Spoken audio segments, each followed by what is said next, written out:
Hey guys, I just thought I would check in on the news today that John Schneider has been extended as general manager of the Seattle Seahawks, confirmed by a number of different reports. I saw Corbin Smith confirmed through team sources that he will now be signed through the 2030 NFL draft. He had previously been signed through 2027's draft, so a 3-year extension for John Schneider.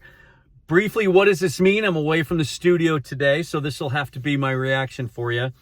Obviously, it is a vote of confidence and a sign of how strongly ownership feels about the direction of the franchise now that it's being run solely by John Schneider without Pete Carroll having some contractual decision-making power as he used to.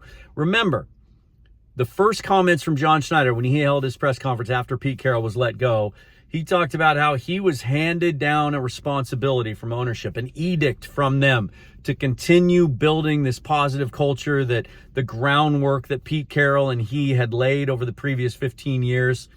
This will be 20 years at the helm now if he finishes out this contract through 2030.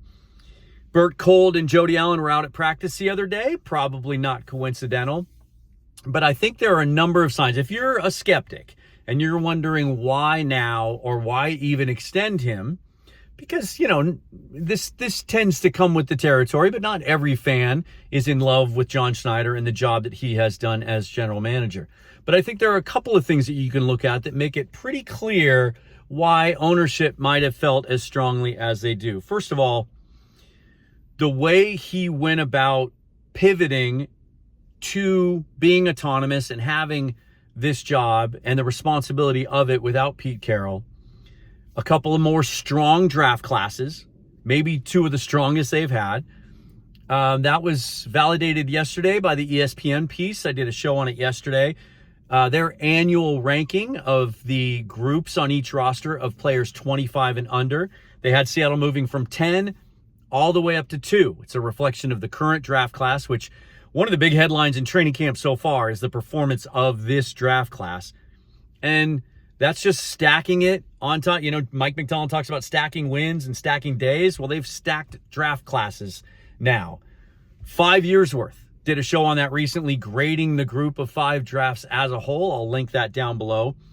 And also talked yesterday about the youth on this roster. 60% of my projected 53-man roster, I think it's 35 out of the 53 players, but 60% on their rookie deals. And that doesn't include some of the other young players that started out with other organizations that are now part of the Seahawks roster. Very, very young. And the young talent throughout the roster is spread out among position groups. A number of emerging blue chip players. ESPN noted Devin Witherspoon, Byron Murphy, and Jackson Smith-Njigba as blue chip players. And a number of others on the verge of being recognized as blue chip players if they take another step forward this year.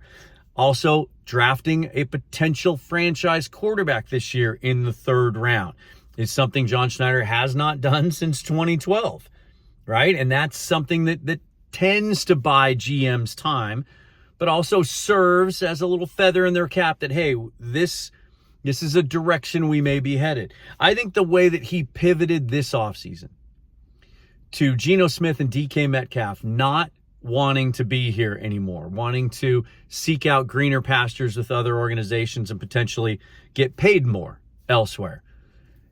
The decisiveness, the conviction with which he pivoted, bringing in Sam Darnold and Drew Lock and drafting Jalen Milroe to try to solidify the quarterback position moving forward, pivoting to Cooper Kupp and MVS and drafting Torrey Horton to try to make up for the loss of DK Metcalf. The vibes in camp this year are so remarkably positive. One of the storylines of OTAs has been all the attendance and the participation by the veterans, even during voluntary minicamp. They're all buying in. They want to be a part of this. They believe in it, and that has filtered its way all the way up to ownership. But I think this also says something about the head coach. Bear with me here for a moment. The more time I spend around Mike Macdonald and getting to have access, last week during the first 3 days of camp, got to see this up close, seeing him now in his 2nd year, how he carries himself, the decisions he's making, how he conducts practice, how he's put together his coaching staff, how much the players believe in him and what's happening here in Seattle. That is a credit to John Schneider. He identified Mike Macdonald. He thought he saw something special in him, and he was willing to wait the process out at the risk of potentially being turned away by Macdonald and then being left with a coaching pool that had been dwindled by other teams hiring their guys. That says a lot about John Schneider's vision, because I feel like Mike Macdonald is a potential superstar, and there's something unique and special about him. And I think Schneider hit a home run, and I believe ownership is confident in that as well. And when you put all that together, they didn't have to extend him now. He had 2 more drafts left contractually, so the timing might seem odd. I think it's just kind of a way to capitalize on all the positive vibes we're feeling now coming out of the VMAC, and just send a message to the organization, to the roster, to the rest of the league, that we believe we are building the foundation of a sustained period of contention. We believe that we are on our way to competing for Super Bowls and doing it on a consistent basis. We have the pieces in place. Credit for that goes to John Schneider and the job he's done in the last 15 months, especially since he's been out on his own without the safety net of Pete Carroll being part of that process. I will have more on this tomorrow, as well as promised yesterday, focused on the youth of the roster. Tomorrow we're going to take a look at the veterans and the key veterans they brought in the offseason, one on each side of the ball, and how they might contribute, how they're looking in camp so far, and how that might fit into what we just talked about and all the youth being built here in the foundation of what is now the 2025 Seattle Seahawks. Reminder this weekend about the live shows at Fast Fashion Brewery in Soto, First Avenue, right next door to Hooverville, right across from the Showbox Soto. On Friday, Bryce Coots and I will be going live. Tentative time starting for that is 7 o'clock. Just kind of depends. We're going to practice together. Then we'll head over, set up all the equipment, make sure everything's working and all the kinks are worked out. We're going to go live on Friday night with our thoughts about what we saw in practice that day. And then Saturday is the big show from 2 to 4, also at Fast Fashion Brewery. Bryce, myself, Brandon Kane of the Hawks Nest, he pulled into town last night. Got to meet Brandon in person and share a couple of pints over at Dino's. Mookie Alexander from Field Goals is going to be dropping by, as well as Corbin Smith is going to give us a little bit of his time before he has to head over to the stadium. Football Fest is going on 6 o'clock on Saturday. Big homestand for the Mariners this weekend with the Texas Rangers in town, who are suddenly nipping at their heels. Damn it. So a lot of foot traffic down there. Drop on by. We'll take live questions, try all the fantastic beers.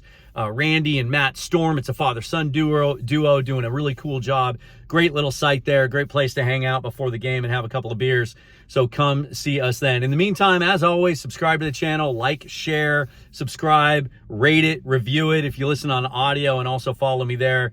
Follow me on Twitter at Seahawks Forever. Forever and always go Hawks. I'll see you guys tomorrow, or if any news should break between now and then, I'll try to react to it as quickly as I can.